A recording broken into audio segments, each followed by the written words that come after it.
Hello students, आज हम पढ़ने वाले हैं क्लास 10 मैथ्स का चैप्टर नंबर 14, जो कि बहुत ही इम्पॉर्टेंट चैप्टर है आपके बोर्ड एग्ज़ाम के लिए, क्योंकि इसका वेटेज गुजरात बोर्ड में भी बहुत ज़्यादा है और सीबीएसई बोर्ड में भी इसका वेटेज अच्छा है।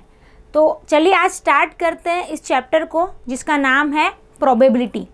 इस वर्ड को हम लोग डे टू डे लाइफ में भी डिफरेंट तरीके से यूज़ करते हैं बच्चों।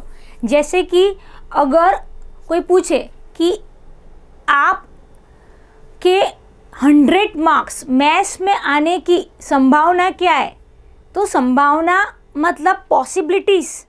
तो पॉसिबिलिटीज़ को कैलकुलेट करना है तो हम रफली करते आए हैं। जैसे कोई पूछे आज बारिश होने की कितनी पॉसिबिलिटीज़ है, तो उसको भी हम रफली बता देते हैं कि आसमान में देखते हैं और बता दें कि 50% हो भी सकती है, 50% नहीं भी हो सकती है। तो बहुत सारी चीज़ें हम रफली प्रिडिक्ट करते ही हैं, उसको पॉसिबिलिटी भी बोला जाता है, प्रिडिक्शन भी बोला जाता है, ठीक है। पर अगर मुझे उन चीज़ों को मैथमेटिकली एग्जैक्ट नंबर के फॉर्मेट में कैलकुलेट करके बताना हो, तो उसके लिए मैथ्स में जो चैप्टर बनाया गया है, दैट इज़ जो कॉन्सेप्ट बनाया गया है, दैट इज़ अ प्रोबेबिलिटी। अब अगर आपने एक मूवी देखी हो जिसका नाम था स्वदेश, उस मूवी में वो शाहरुख खान क्या करता था, वो वहाँ पे एक गांव में गया था। तो वहाँ पे एक इंसान ने एक इंसिडेंस में ऐसा पूछा था कि आप काम क्या करते हो, राइट। तो काम क्या करते हो उसके, क्योंकि शाहरुख खान का वर्क क्या था, वेदर फोरकास्टिंग था थोड़ा बहुत वहाँ पे। तो वो पहले उसने पूछा कि आप क्या काम करते हो, शाहरुख खान ने पूछा उस गांव वाले से। तो गांव वाले ने बोला कि मैं तो आसमान की ओर देखता हूँ और ऐसा बताता हूँ सबको कि आज बादल बहुत घने हैं, थोड़े काले हैं, तो बारिश होने की संभावना है, आज बारिश हो भी सकती है। तो शाहरुख खान ने क्या जवाब दिया, शाहरुख खान ने बोला मैं भी यही काम करता हूँ। दोनों के काम में डिफरेंस क्या है, दोनों सेम काम कर रहे हैं, बट डिफरेंस था एग्जैक्ट मेजरमेंट, एग्जैक्ट कैलकुलेशन। तो अगर आप कोई चीज़ की पॉसिबिलिटीज़ बता रहे हो बट उसके लिए एग्जैक्ट कैलकुलेशन के साथ बतानी है, then we has to know about the concept of a probability, ठीक है। तो प्रोबेबिलिटी को आप पॉसिबिलिटीज़ बोल सकते हैं, संभावना बोल सकते हैं, ठीक है। चलिए सीखते हैं इस चैप्टर में इसके कुछ कंसेप्ट। अगर ये चैप्टर आपको बच्चों आ गया, और ये चैप्टर बहुत लोगों को आ भी जाता है, बट मेन प्रॉब्लम होती है इसको लिखने का तरीका। बोर्ड में आपको लिखने के मार्क मिलते हैं बच्चों। How to write the question, how to represent the question, your impression is how you represent the question, ठीक है। तो अगर आपने इस चैप्टर के क्वेश्चन को अच्छे से रिप्रेजेंट कर दिया, दैट मीन्स आपके बहुत अच्छे मार्क आ जाएंगे। तो आज के इस वीडियो लेक्चर में आपको मैं ये सिखाऊंगी कि प्रोबेबिलिटी क्या है, कंसेप्ट क्या है, प्लस उसके क्वेश्चन हम कैसे लिख सकते हैं, जिससे गुजरात बोर्ड के हिसाब से बेसिक के पेपर में हमारे 14 on 14 मार्क्स कैसे आ सकते हैं।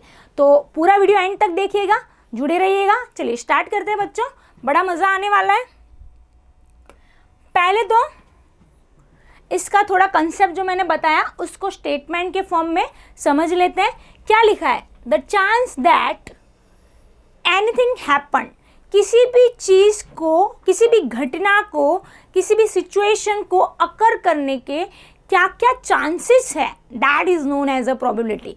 जैसे कि दो टीमों का मैच चल रहा है ना, तो इंडिया की जीतने की क्या चांसेस है, और दूसरी कोई भी टीम है, लेट अस टेक ऑस्ट्रेलिया, उसके जीतने के क्या चांसेस है।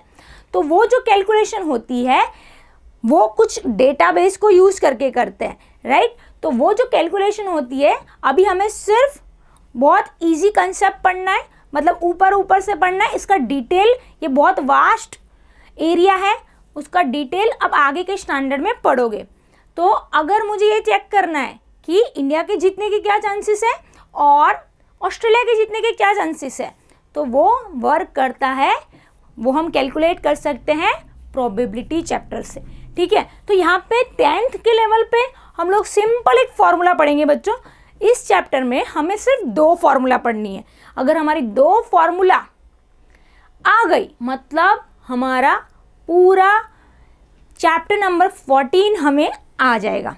तो पहली फॉर्मूला देख लेते हैं बच्चों। क्या है? प्रोबेबिलिटी, किसी भी इवेंट का प्रोबेबिलिटी कैलकुलेट करना है। Now what do you mean by event? देखो, इवेंट एंड एक्सपेरिमेंट, हम प्रोबेबिलिटी किसी इवेंट की कैलकुलेट करते हैं, किसी एक्सपेरिमेंट की नहीं। मतलब इवेंट मतलब आप बोल सकते हो घटना की प्रोबेबिलिटी हम कैलकुलेट करते हैं। जैसे फॉर एग्जांपल, अगर मैं कोई कॉइन को टॉस कर रही हूँ, राइट? अगर आप कॉइन को टॉस करते हो तो tossing a coin is an experiment. अगर आप टॉसिंग कर रहे हो कॉइन का तो वो एक एक्सपेरिमेंट है, पर उसमें हेड आया या फिर टेल आया तो वो हेड आना that is a event, tail आना दैट इज अ इवेंट। तो हम प्रोबेबिलिटी किसकी कैलकुलेट करेंगे? टॉसिंग अ कॉइन की नहीं, हम प्रोबेबिलिटी कैलकुलेट करेंगे किसकी? हेड आना that is a event, tail आना दैट इज अ इवेंट, उसकी हम प्रोबेबिलिटी कैलकुलेट करेंगे। ओके, तो आई होप आपका first term of understanding event क्या होता है और एक्सपेरिमेंट क्या होता है, दोनों का डिफरेंस आपको समझ में आ गया होगा। ठीक है बच्चों, चलिए तो हम प्रोबेबिलिटी किसकी कैलकुलेट करेंगे? इवेंट की प्रोबेबिलिटी कैलकुलेट करेंगे। तो यहाँ पे बच्चों हमें probability of event E calculate करने की फॉर्मूला क्या है? नंबर ऑफ फेवरेबल आउटकम्स, मतलब उस इवेंट के, पर्टिकुलर इवेंट के फेवर में कितने आउटकम्स है, कितने फेवर में उसका डेटा है, ठीक है, that is known as a number of favourable outcomes. और फिर उस एक्सपेरिमेंट के टोटल आउटकम कितने हैं उसको बोलेंगे हम टोटल नंबर ऑफ आउटकम। तो अगर हम फेवरेबल को डिवाइड करेंगे टोटल से तो हमें मिल जाएगा उस पर्टिकुलर इवेंट की प्रोबेबिलिटी। फॉर एग्जाम्पल, जैसे हमने एग्जाम्पल लिया कॉइन को टॉस करना, ठीक है, तो कॉइन को टॉस कर रहे हैं, उस एक्सपेरिमेंट के टोटल आउटकम कितने हो गए बच्चों? क्या क्या पॉसिबिलिटीज है? पॉसिबिलिटीज क्या है कि हेड भी आ सकता है और टेल भी आ सकता है, राइट बच्चों? हेड भी आ सकता है, टेल भी आ सकता है।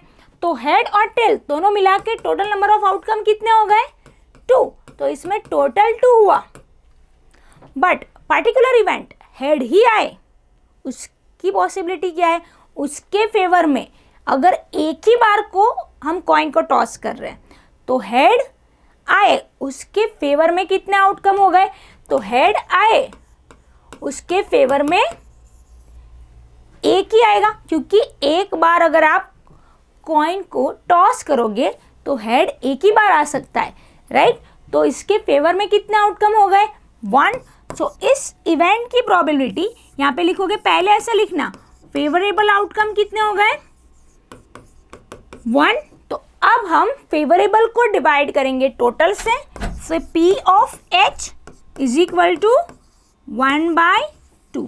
सो half is the probability of getting a head on a coin after tossing one time।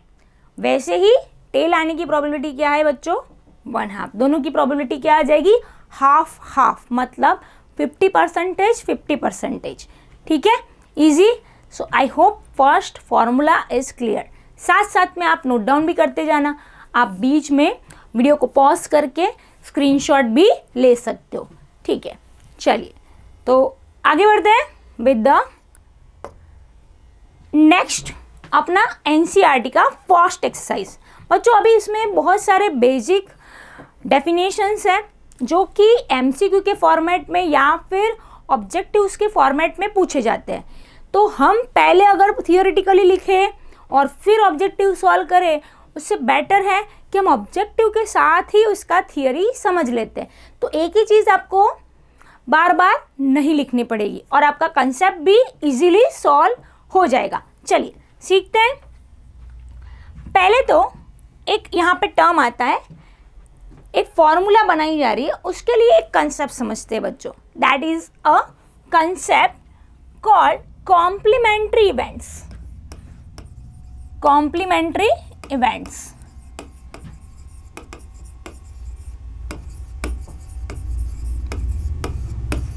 चलो कॉम्प्लीमेंट्री इवेंट्स क्या होता है बच्चों? एक नेक्स्ट पेज पे एक ले लेते हैं, कॉम्प्लीमेंट्री इवेंट्स।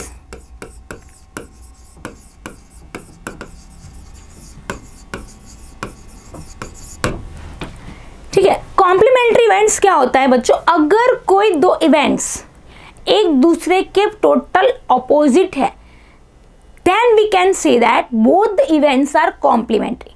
जैसे अभी हमने एक एग्जांपल लिया था इंडिया ऑस्ट्रेलिया का मैच, या तो इंडिया जीत सकता है या तो ऑस्ट्रेलिया जीत सकता है, राइट। अभी हम टाई वाला सिचुएशन साइड पे रखते हैं, तो दोनों में से जीतने वाली बात कर रहे हैं, तो जीतने वाले में ये की टीम जीत सकती है, तो ये दोनों इवेंट को हम कॉम्प्लीमेंट्री इवेंट ले सकते हैं। फिर आपका पास होना या फेल होना, या तो आप पास हो सकते हो या आप फेल हो सकते हो, तो ये दोनों इवेंट भी एक दूसरे के कॉम्प्लीमेंट्री हो गए, ऑपोजिट हो गए, राइट। तो कॉम्प्लीमेंट्री इवेंट के प्रोबेबिलिटी का अगर हम सम करें, जैसे कि अगर मैं बोलूँ कि एक इवेंट है ई, उसकी प्रोबेबिलिटी जिसका नोटेशन हम देंगे पी ऑफ ई, नोटेशन समझ आ रहा है बच्चों, प्रोबेबिलिटी का पी लेटर ब्रैकेट अंदर हम ले रहे हैं इवेंट का सिंबल, ठीक है, probability of event E plus अगर इसका ऑपोजिट इवेंट का प्रोबेबिलिटी लूँ, मतलब प्रोबेबिलिटी ऑफ, इसको बोलते हैं या तो ई बार या तो हम बोलते हैं इसको नॉट ई, ठीक है, नॉट टी, ठीक है। तो अगर हम दो कॉम्प्लीमेंट्री इवेंट के प्रोबेबिलिटी का सम करते हैं बच्चों, तो it should be always 1। First example देख लो, हेड आना और टेल आना, ये दोनों कॉम्प्लीमेंट्री इवेंट हो गए बच्चों। कैसे कि आप कॉइन को एक बार टॉस करो तो दो ही पॉसिबिलिटी है, या तो हेड आएगा या तो टेल आएगा, तो दोनों की प्रोबेबिलिटी का सम करो तो भी 1 ही होगा। वैसे तो हर एक एक्सपेरिमेंट में आप टोटल करोगे सब प्रोबेबिलिटी का सम भी 1 होता है, पर कॉम्प्लीमेंट्री इवेंट किसको बोलेंगे, जब दोनों इवेंट एक दूसरे के ऑपोजिट होंगे, ठीक है। तो यहाँ पे P of E plus P of not E is equal to 1। अगर मैं बोलूँ कि आज एक स्टूडेंट का नाम ले लेते हैं, रेशमा का बर्थडे है, तो ये प्रोबेबिलिटी अगर बर्थडे है तो 1 आंसर आएगा, और आज रेशमा का बर्थडे नहीं है, मैंने लगा दिया नॉट। जैसे आप इंग्लिश में नहीं बनाते हो, क्या बनाते हो, नेगेटिव स्टेटमेंट बनाते हो, राइट, उसको भी हम कॉम्प्लीमेंट्री इवेंट बोलेंगे। तो P of E plus P of not E is equal to 1 हो गया बच्चों, ठीक है। अब इसी फॉर्मूला को हम इस ऑब्जेक्टिव को सॉल्व करने के लिए यूज करते हैं। तो उन्होंने जो फॉर्मूला मैंने अभी लिखी थी, क्या फॉर्मूला लिखी थी मैंने, symbolically P of E plus P of not E, उसको उन्होंने वर्ड में पूछा है। देखो पढ़ो, प्रोबेबिलिटी ऑफ इवेंट E, मतलब ये क्या हो गया बच्चों, P of E, and probability of event not E, मतलब P ऑफ नॉट E, इसका सम क्या आ जाएगा बच्चों, 1। तो if the events are complementary then उसका सम हो जाएगा 1, ठीक है। और complementary concept I hope clear है, एक और दूसरा उसका नेगेटिव ऑपोजिट, राइट, तो बोथ आर कॉम्प्लीमेंट्री इवेंट, ठीक है। The probability of an event that can not happen is known as, जैसे कि कोई चीज़ पॉसिबल ही नहीं है, दैट कैन नॉट हैपन, जैसे बोलोगे sun rises from the west, is it possible, no, sun west में से राइज हो ही नहीं सकता, it can not be possible, तो उसको बोलते हैं हम इम्पॉसिबल इवेंट। क्या बोलेंगे बच्चों, इम्पॉसिबल इवेंट, ओके। उसका नाम इम्पॉसिबल इवेंट है, पर उसकी प्रोबेबिलिटी क्या आएगी, तो पहली ब्लैंक में हमें उसकी प्रोबेबिलिटी लिखनी है। अगर कोई इवेंट पॉसिबल ही नहीं है बच्चों, तो उसकी प्रोबेबिलिटी होती है 0। जैसे मैं बोलूँ कि आप लोगों के मैथ्स में फेल होने की प्रोबेबिलिटी 0 हो ही नहीं सकते हैं, है ना। हम लोग पढ़ाई इतने अच्छे से कर रहे हैं तो हम फेल हो ही नहीं सकते मैथ्स में, तो उस इवेंट को हम कैसा बोल लेंगे बच्चों, इम्पॉसिबल इवेंट। क्या बोल देंगे? Impossible event, right. तो क्या सीखा हमने कि अगर कोई इवेंट पॉसिबल नहीं है तो उसकी प्रोबेबिलिटी 0 आ जाएगी और इसको बोलेंगे इम्पॉसिबल इवेंट। एग्जाम्पल बहुत सारे आप रियल लाइफ से उठा सकते हो कि जैसे अभी मैंने 2 एग्जाम्पल तो दे दिए, ठीक है। आप अपने आसपास भी देखोगे तो ऐसे बहुत सारे आपको इवेंट दिखाई देंगे जो कि नेचर के हिसाब से देखने जाए तो इम्पॉसिबल होता है, ठीक है। चलो, जैसे शेर का घास खाना पॉसिबल है क्या? नहीं खाएगा, बेचारा भूखा मर जाएगा, पर घास कभी खाएगा नहीं। तो उसके इवेंट को हम बोलेंगे इम्पॉसिबल इवेंट और उसकी प्रोबेबिलिटी हो जाएगी बच्चों 0, है ना। तो बहुत ही अच्छा और इंटरेस्टिंग चैप्टर है और इजी है बच्चों।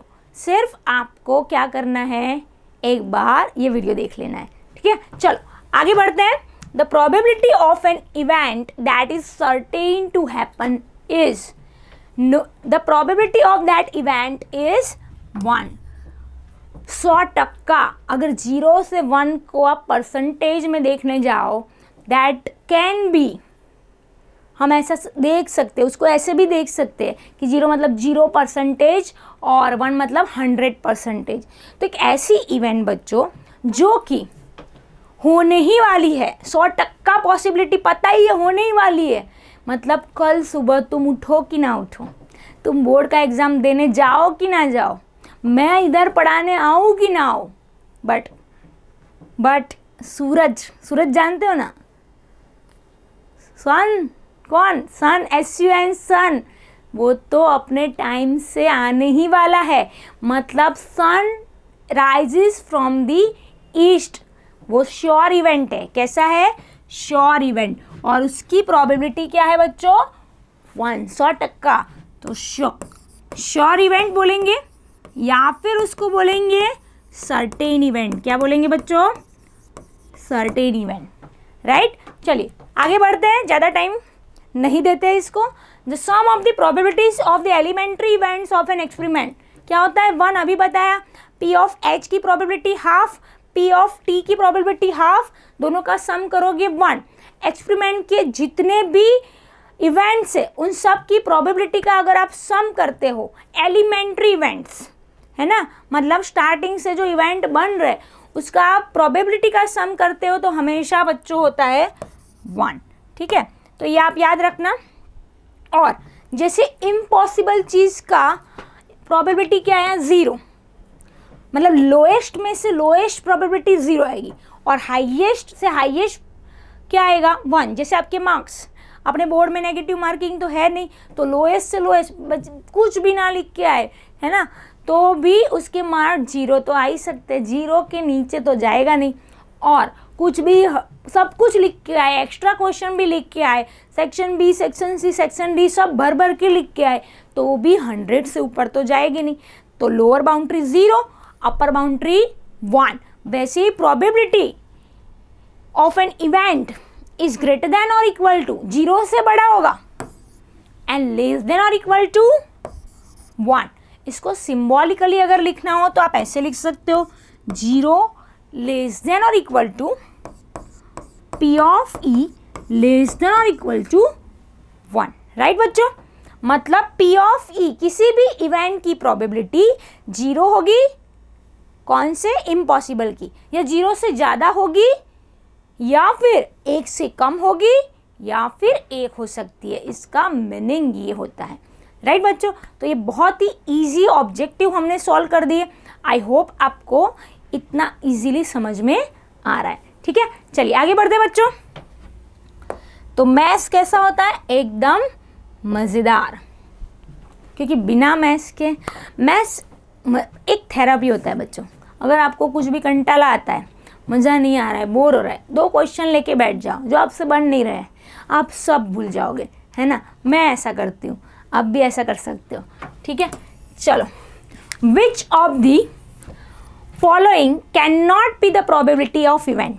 बच्चों अभी हमने बात करी कि मार्क्स 0 से नीचे नहीं जा सकते हैं, 1 के ऊपर नहीं जा सकते, मार्क्स तो 1 के ऊपर जा सकते हैं, प्रोबेबिलिटी 1 के ऊपर नहीं जा सकता है, मार्क्स 100 के ऊपर नहीं जा सकते, ठीक है।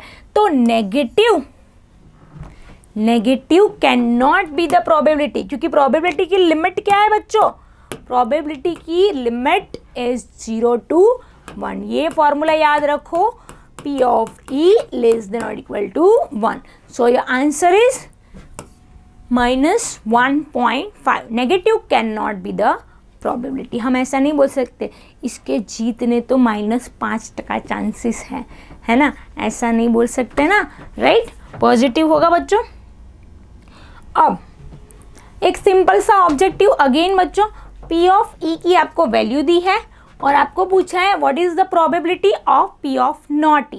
तो कॉम्प्लीमेंट्री इवेंट्स की बात कर रहा है बच्चों, तो कॉम्प्लीमेंट्री इवेंट्स में अपने पास फॉर्मूला है P of E plus P of not E equal to 1। Now P of E is 0.05 plus P of not E is equal to 1। 0.05 गया इधर, P of not E is equal to 1 minus 0.05। अब आपको subtraction आता ही होगा, let us suppose कि आपको subtraction आता है, तो ये क्या आ जाएगा बच्चों 0.95। तो हमारा आ गया P of not E is equal to 0.95। Okay बच्चों, चलिए ये तो बहुत इजी ऑब्जेक्टिव्स है, आगे बढ़ते हैं विद द नेक्स्ट क्वेश्चन, है ना।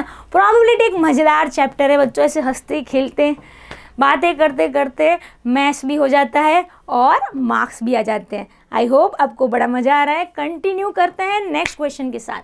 अ bag contains lemon flavoured candies only. एक बैग है जिसके अंदर लेमन फ्लेवर की कैंडीज है, राइट बच्चों। तो Malini takes out 1 candy without looking into bag. मतलब मालिनी नाम की लड़की है, उसको कैंडी बहुत पसंद है बच्चों, तो वो बैग में हाथ डालती है आंख बंद करके और देखे बिना एक कैंडी बाहर निकाल रही है। अब सोचना सिचुएशन क्या है, बैग में लेमन फ्लेवर की है, वो आंख खोल के हाथ डाले या बिना आंख खोले हाथ डाले, निकलने वाली कौन सी है, लेमन फ्लेवर ही निकलेगी। ये कोई सेंटा क्लॉज का पिटारा थोड़ी है कि अंदर लेमन वाली होगी और बाहर ऑरेंज वाली निकलेगी, है ना। तो लेमन फ्लेवर की कैंडी है तो श्योर इवेंट तो हो गया कि वहाँ से लेमन फ्लेवर की ही कैंडी निकलेगी। तो यहाँ पे ऐसा पूछ रहा है कि अगर अंदर लेमन फ्लेवर की है तो ऑरेंज फ्लेवर की कैंडी निकलने की क्या प्रोबेबिलिटी है। तो ऑरेंज फ्लेवर की कैंडी निकलना वो तो इम्पॉसिबल इवेंट हो गया बच्चों, और इम्पॉसिबल इवेंट की प्रोबेबिलिटी क्या है 0। तो यहाँ पे लिखोगे फर्स्ट में event A and orange flavour candy, she takes out an orange flavoured candy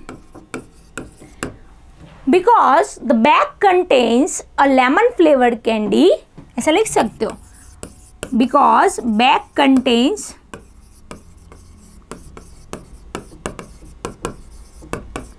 lemon flavored candy, lemon flavored candy, event A is impossible event. Event A बच्चों कैसा हो गया, impossible event. So event A की probability क्या हो गई 0, right. और similarly you can write about the second question. Second question क्या है बच्चों कि she takes out a lemon flavour candy. अब वहाँ पे सोना ही सोना भरा हो तो हाथ में क्या आएगा, सोना ही आएगा, है ना। फिर अगर अंदर कोयला ही कोयला भरा हो तो हाथ में क्या आएगा, कोयला ही आएगा, राइट। तो लेमन फ्लेवर की कैंडी अंदर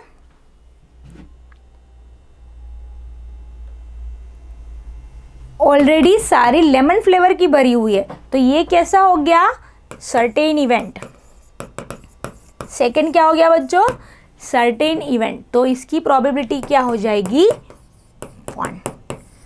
तो इसमें कोई फॉर्मूला की हमने यूज़ नहीं किया, सिर्फ कंसेप्ट का यूज़ किया और इससे हमें डायरेक्ट आंसर मिल गया। पर अगर 2 मार्क में क्वेश्चन है तो आपको थोड़ा बहुत एक्सप्लेनेशन इस तरीके से लिखना पड़ेगा।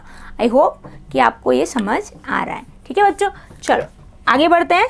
आप बीच में इसका स्क्रीनशॉट ले सकते हैं। चलिए, अभी तो थोड़े इजी वाले क्वेश्चन ही चल रहे हैं। ठीक है, इसमें सिर्फ 2 कंसेप्ट मेन है जिसके ऊपर बार बार क्वेश्चन आता है, जो कि हम आगे देखेंगे। It is given that in a group of 3 students, the probability of 2 students not having the same birthday, मतलब 3 बच्चों का, 3 स्टूडेंट का ग्रुप है, उसमें से 2 की बर्थडे एक ही दिन पे हो, एक ही दिन पे ना हो, क्योंकि नॉट वर्ड यूज़ किया है बच्चों, एक ही दिन पे ना हो, उसकी प्रोबेबिलिटी है 0.992। मतलब P of not E is equal to 0.992। What is the probability that 2 students have the same birthday? एक में सेम डे पे बर्थडे नहीं होना चाहिए, उसकी प्रोबेबिलिटी गिवन है। एक पे सेम डे पे बर्थडे होना चाहिए, तो दोनों नहीं होना नहीं, तो दोनों की इवेंट कैसी हो गई? कॉम्प्लीमेंट्री इवेंट्स हो गए। जब भी नॉट वर्ड आपको दिखाई दे बच्चों, कॉम्प्लीमेंट्री इवेंट्स है। तो हमें पूछा क्या है कि P ऑफ E की वैल्यू क्या होगी? तो P of E plus P of not E is equal to आ गया बच्चों 1। हमें नॉट E की वैल्यू दी है, तो P of E plus 0.992 is equal to 1, ये गया इधर। So P of E is equal to 1 minus 0.992, तो 0.008। इजी बच्चों, तो बहुत ही सिंपल क्वेश्चन एक और हो गया समाप्त। आगे बढ़ते हैं नेक्स्ट क्वेश्चन के साथ। चलो, अभी तो सब इजी चल रहा है ना? ठीक है, तो a bag contains 3 red balls 5 black balls.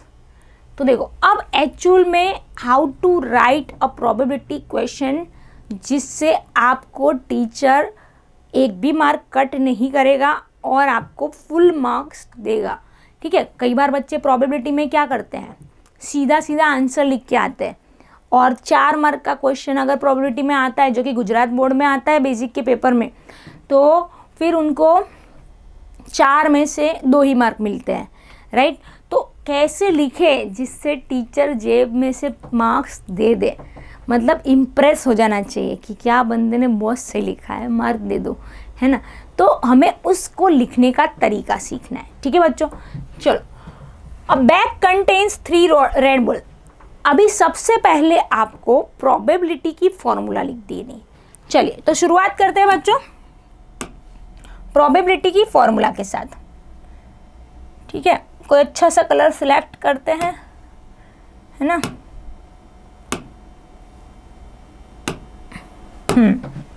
देखो, पहली फॉर्मूला P ऑफ E, यहाँ पे आप E भी यूज़ कर सकते हो। E इसलिए यूज़ कर रहे हैं क्योंकि बहुत सारे इवेंट आए, 4 इवेंट आए, तो A B C D हम इवेंट का नाम देंगे, तो यहाँ पे E यूज़ कर सकते हो, X यूज़ कर सकते हो, और बहुत सारे ज़्यादा इवेंट है तो आप सीधा Z भी यूज़ कर सकते हो। ठीक है, तो P of E is equal to, ये 9 का ही फॉर्मूला है बच्चों, जो कि 10th में आपको रिपीट करना है। नंबर ऑफ फेवरेबल आउटकम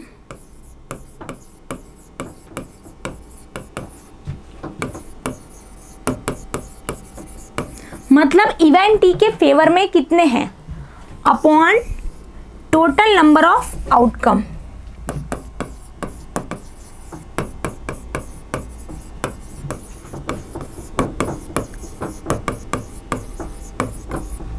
इसको कर दीजिए बच्चों आप बॉक्स अच्छे से मस्त, मतलब टीचर को ऐसा लगना चाहिए भाई ये बंदे में दम है ना, मतलब पढ़ के आया है। दम में मतलब ऐसा नहीं कि, है ना, पढ़ के आया है, ऐसा लगना चाहिए। तो मस्त अच्छे से आपने बॉक्स कर दिया। उसके बाद आपको डिनोमिनेटर ढूंढ लेना है। डिनोमिनेटर मतलब बच्चों टोटल नंबर ऑफ आउटकम। तो टोटल नंबर ऑफ आउटकम हम लोग मेंशन कर देंगे, total number of outcomes is equal to, कितने हैं बैग में, उसके पास 3 रेड बॉल है एंड 5 ब्लैक बॉल है। तो देखो उसमें आप वैसे तो 3 + 5 लिख सकते हो डायरेक्ट 8, बट अगर आप ऐसे मेंशन करोगे तो जब आप इवेंट के फेवरेबल ढूंढने जाओगे तो आप यहाँ से ही पता कर सकते हो। 3 रेड 5 ब्लैक, तो टोटल कितने हो गए बच्चों? 8। टोटल कितने हो गए? 8। तो जैसे ही मैंने टोटल नंबर ऑफ आउटकम लिख दिया, now I will start with the first question. अब फर्स्ट क्वेश्चन को आप नाम दे दोगे event A, right? Event A, event A का आपने नाम दे दिया। नाम क्या है कि the ball drawn is red, ball drawn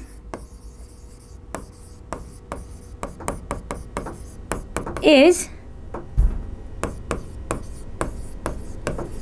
ball drawn is red, जो आपने बॉल निकाला वो रेड है, उसकी प्रोबेबिलिटी क्या है? तो अंदर कितने रेड है? अंदर 3 ही रेड है, तो 4 रेड तो बाहर आने नहीं वाले। तो रेड बॉल निकलने के फेवर में कितने आउटकम है? 3। तो यहाँ पे लिखोगे न्यूमरेटर की वैल्यू। अब नेक्स्ट हम ढूंढते हैं नंबर ऑफ फेवरेबल आउटकम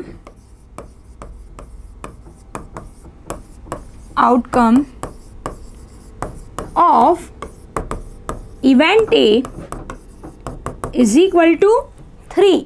तो न्यूमरेटर मिल गया, डिनोमिनेटर मिल गया, तो आप फिर लिखोगे P ऑफ ए, न्यूमरेटर की वैल्यू डाल दो 3, टोटल की वैल्यू है 8, सो आंसर इज 3/8। और इसको भी मस्त ऐसे सजा के लिखो, है ना, उसको बॉक्स कर दो, ठीक है? तो ये बन गया हमारा पहला आंसर। सिमिलरली हम लोग लिखेंगे दूसरे के लिए, तो वैसे ही आप सेम तरीके से उसको नाम दे दो बच्चों, क्या? इवेंट बी, और इसको अच्छे से लिखो। तो मैं आपको सिर्फ यहाँ पे आंसर बता देती हूँ। सेकंड का आंसर क्या आ जाएगा? नॉट रेड, रेड नहीं है, तो ऑब्वियसली इसमें आप कॉम्प्लीमेंट्री इवेंट का फॉर्मूला भी यूज़ कर सकते हो, बट रेड नहीं है तो वो है क्या? अंदर तो 2 ही टाइप के बॉल है, रेड नहीं है मतलब वो है बच्चों ब्लैक। तो P ऑफ B पूरा अच्छे से लिखना आप लोग। P ऑफ B क्या आ जाएगा? 5/8। तो इसको भी इवेंट बी नाम करके पूरा अच्छे से लिख के आप फाइनल आंसर लिखोगे 5/8, है ना? चलो इजी है बच्चों, तो अच्छे से लिखने के मार्क हैं। बाकी प्रोबेबिलिटी आता तो सबको ही है, बट मार्क्स सबके आते नहीं है। डिफरेंस क्या है? लिखने का तरीका, हाउ यू रिप्रेजेंट। ओके बच्चों, चलो तो सेम टाइप का ये क्वेश्चन है मार्बल वाला। अब बॉल की जगह मार्बल है। आई होप आप घर पे ट्राई करोगे और आपसे अच्छे से बन जाएगा। सिर्फ ये वाले में ध्यान रखना, वहाँ पे कैसे नॉट ब्लैक था, यहाँ पे नॉट ग्रीन है। अब नॉट ग्रीन पर यहाँ पे 3 टाइप के मार्बल्स है, तो नॉट ग्रीन मतलब या तो वाइट हो सकता है या तो रेड भी हो सकता है। तो नॉट ग्रीन में आप 2 ऐड कर देना। वाइट वाले कितने हैं? 8, और रेड वाले कितने हैं? 5। ठीक है, तो ये आप यूज कर लेना। चलिए आगे बढ़ते हैं विद द नेक्स्ट क्वेश्चन। आगे हम ले लेते हैं कॉइन वाला क्वेश्चन बच्चों। ठीक है, अब इसमें गड़बड़ क्या होती है, लोग पैसे गिनने बैठ जाते हैं, पूछा क्या है वो समझते नहीं है। ठीक है, तो चलिए पहले क्वेश्चन को रीड कर लेते हैं।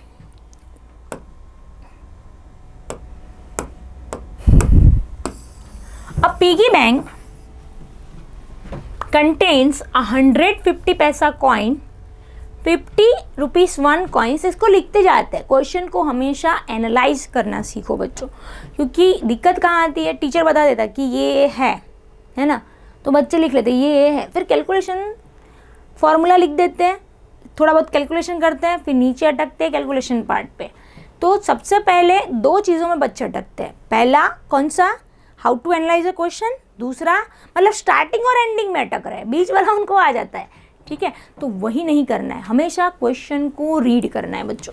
ठीक है, अ पिगी बैंक कंटेन्स 150 पैसा कॉइन, मतलब 50 पैसा के कितने कॉइन्स है अपने पास? 100। आगे पढ़ो।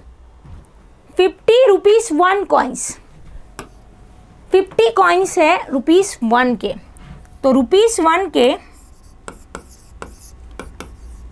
50 कॉइन्स है। 20 रुपीज़ 2 कॉइन्स, 2 रुपीज़ के मेरे पास 20 कॉइन्स हैं एंड 10 रुपीज़ 5 कॉइन्स। 5 रुपीज़ के कितने कॉइन्स हैं? 10। 5 रुपीज़ के 10 कॉइन्स हैं। If it is equally likely that one of the coin will fall out, then मतलब बचपन में आप लोग नहीं वो क्या बनाते, पिगी बैंक को ऐसे गल्ला बोलते थे, ठीक है, उसमें पैसे डालते थे, फिर ज़रूरत पड़ने पर ऐसा निकालने की कोशिश करते थे, नहीं निकल रहा था उसका जो होल है उसको बढ़ा करते थे, ठीक है, और नहीं हुआ तो पूरा फोड़ देते थे, ठीक है। तो वो बिना फोड़े ऐसे निकालने में कौन सा कॉइन फॉल आउट होगा उसकी प्रोबेबिलिटी पूछ रहा है। नहीं, हमें ऐसा क्यूरियोसिटी नहीं होती थी बचपन में, अभी मैंने तो सारे टाइप के डाले अंदर, पर कौन सा वाला निकलेगा। फिर कभी पानी पूरी खानी होती थी तो ऐसा लगता था 5 रुपये वाला निकल जाए, ठीक है। तुम लोग थोड़ा कम रिलेट कर पाओ रहे होंगे, हमारे जनरेशन में हम ऐसा करते थे, ठीक है। अभी तो क्या है, पापा देते थे, ले बेटा 500 की नोट ले ले, है ना, जा मज़े कर, ठीक है। तो हमारे टाइम पे ऐसा होता था। चलो, now if it is equally likely that one of the coins will fall out when the bank is turn upside down, मतलब उसको डाउन करके ऐसे एक कॉइन निकालने की कोशिश करें तो वो पर्टिकुलर कॉइन होगा, उसकी प्रोबेबिलिटी पूछी है। What is the probability that the coin will be a 50 पैसा कॉइन। अंदर 50 पैसा के कितने हैं, ठीक है। अब यहाँ गड़बड़ क्या करते बच्चे, टोटल नंबर ऑफ पैसा वो गिनना स्टार्ट कर देते हैं। आपको टोटल में वो कौन सा कॉइन, नंबर ऑफ कॉइन की बात कर रहा है, ठीक है। तो सबसे पहले तो हम बच्चों लिख देंगे क्या, probability of event E. First impression formula बनाएगी, राइट बच्चों। तो फर्स्ट इंप्रेशन फॉर्मूला बनाएगी, उसके लिए फॉर्मूला लिखनी पड़ेगी, कंटाला नहीं लाने का है, लिखते रहने का है, ठीक है। कितना भी कंटाला है पर फॉर्मूला जरूर लिखनी है। तो number of favourable outcomes upon total number of outcomes, total number of outcomes. अब सबसे पहले क्या ढूंढेंगे बच्चों, सबसे पहले ढूंढेंगे टोटल नंबर ऑफ आउटकम, और टोटल में रुपीस पैसा नहीं गिनना है, नंबर ऑफ कॉइन्स गिनना है, ये दिमाग में बिठा लो, ठीक है। तो number of total number of outcomes is equal to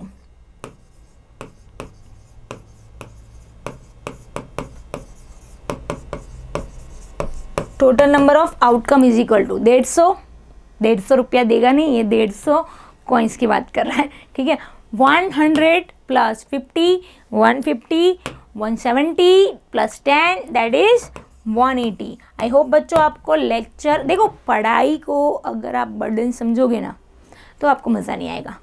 पढ़ाई को आपको ऐसा जैसे आप गेम खेलते हो ना वैसे ही समझो तो मैथ्स करने का मज़ा आएगा, क्योंकि मैथ्स हमेशा होता है कि एक टाइम पास सब्जेक्ट है ना। जब भी मन करे कि आज कुछ मूड अच्छा नहीं है मैथ्स कर लेने का, जैसे तुम लोग को ऐसा आज मूड अच्छा नहीं तो गेम खेल लेने का, ऐसे ही जब मूड अच्छा ना हो तो मैथ्स कर लेने का। मैथ्स करने से रिलैक्स हो जाते हैं, राइट। चलो, तो total number of outcome is equal to 180। आपका फेवरेट सब्जेक्ट होना चाहिए। अब हमें सबसे पहले इवेंट को नाम दे देना है बच्चों, event A. Event A that the coin will be a 50 पैसा coin। मतलब कौन सा कॉइन गिरेगा बाहर, 50 पैसा वाला। तो बच्चों अंदर जितने डाले होंगे उतने ही गिरेंगे ना बाहर। क्या अंदर कोई जादू करके मतलब 1 का डबल 2 का डबल 3 का डबल ऐसा कोई स्कीम तो चल नहीं रहा है ना। तो 50 पैसा के कितने कॉइन है अंदर, 100। तो इस इवेंट के फेवर में कितने हैं, 100। तो यहाँ पे लिखोगे therefore number of favourable outcome of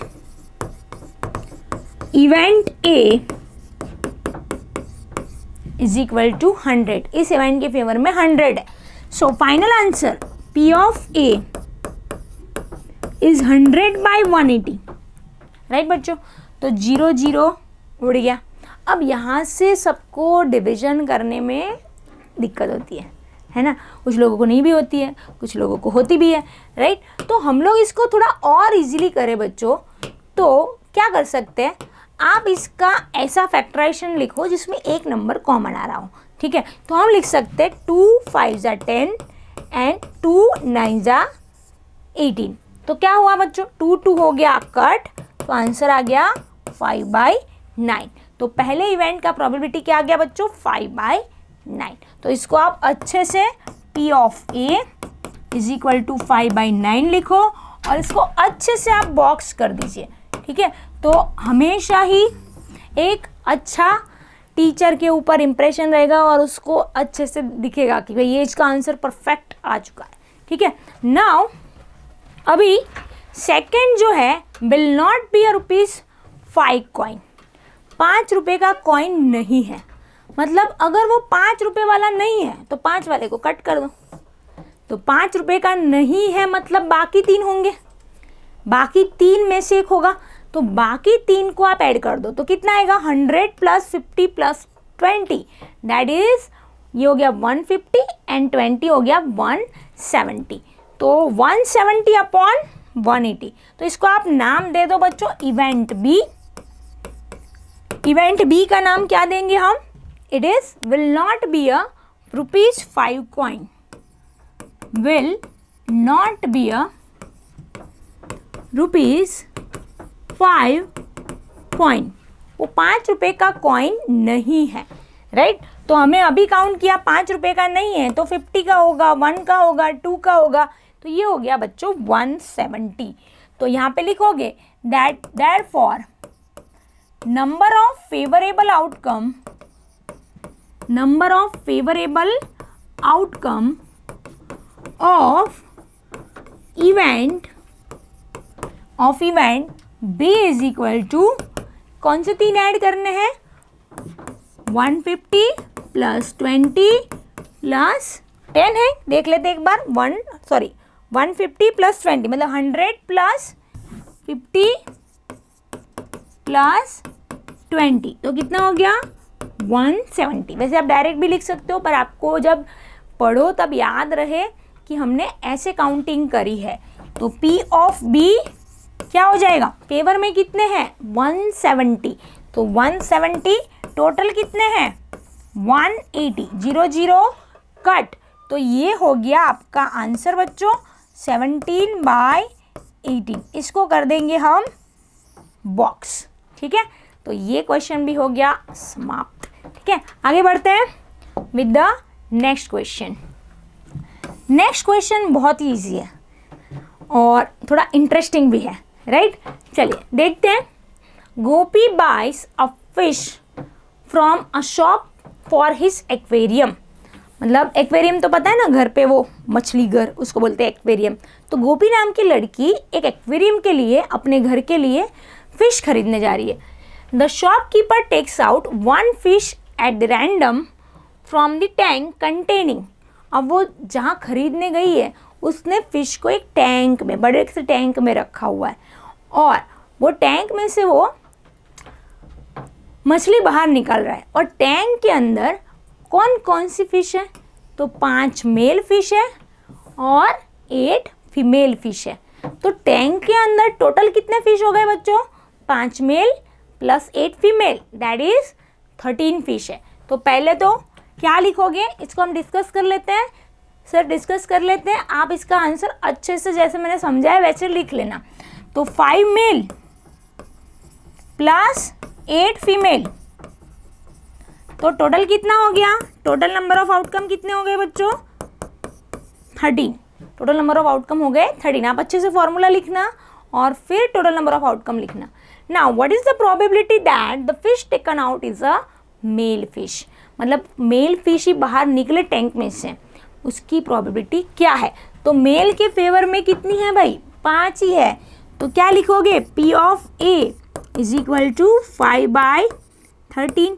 तो कुछ लोग ऐसे डायरेक्ट लिख के आते हैं, ये सिर्फ मैं समझाने के लिए लिख रही हूँ। आपको अच्छे से फॉर्मूला लिखनी है, फिर टोटल नंबर ऑफ आउटकम, फिर इसको इवेंट का नाम, फिर favourable outcome and then answer. अगर इसको आप अच्छे से रिप्रेजेंट कर रहे हो then you will get the full marks, है ना। तो आंसर क्या आ गया बच्चों, 5/13। अब नेक्स्ट क्वेश्चन पे जाते हैं, ठीक है। ये क्वेश्चन बोर्ड में बार बार पूछा गया है बच्चों, ठीक है, और इसीलिए हमें इसको ज़्यादा अच्छे से करना है। कैसे कैसे करेंगे, तो सबसे पहले एक गेम है, वो नहीं ऐसे एक स्पिनिंग व्हील जैसा आता है और उसके ऊपर एक एरो लगा हुआ है, ऐसे पॉइंट कर रहा है। तो कौन व्हील घूम रहा है, तो व्हील घूमते घूमते वो एरो कौन से नंबर पे पॉइंट आउट होगा उसकी हमें प्रोबेबिलिटी ढूंढनी है, राइट बच्चों।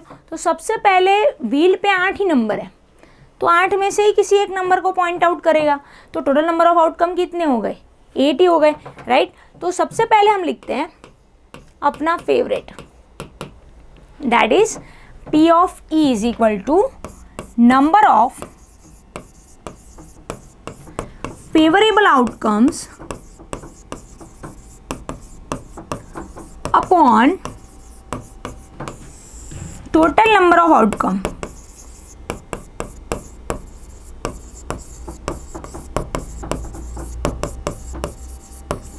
इसको करेंगे बढ़िया से box,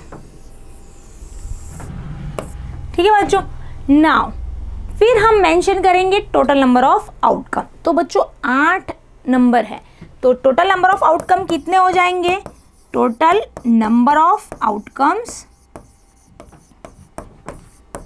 total number of outcomes is equal to हो जाएंगे 8। कितने हो जाएंगे बच्चों, 8। Now what is the probability that it will point at 8। पहला कि वो 8 की ओर ही रुके, इशारा करे, उसकी प्रोबेबिलिटी क्या है। तो 8 नंबर एरो में स्पिनिंग व्हील पे कितनी बार है, 8 नंबर एक ही बार है, ठीक है। तो 8 के फेवर में एक ही है नंबर, तो उसके फेवरेबल आउटकम कितने हो गए बच्चों, 1। तो पहला इवेंट को आप नाम दे दो, हम लोग नेक्स्ट पेज पे ले लेते हैं, ठीक है। तो पहले इवेंट को नाम दे दो, first question, event A that the arrow will point at, arrow will point at 8, arrow will point at 8, arrow 8 पे ही पॉइंट आउट करे, उसकी प्रोबेबिलिटी क्या है। तो पहले क्या लिखोगे बच्चों, number of favourable outcome, outcomes of event A is equal to 1। वो 8 पे ही पॉइंट आउट करे, उसकी प्रोबेबिलिटी कितनी है, 1। So P of A is equal to 1 by total, that is 1/8, right, easy. चलो आगे बढ़ते हैं विद द सेकेंड क्वेश्चन। क्या लिखा है, it will point at an odd number. तो बच्चों इसको नाम दे दो इवेंट बी,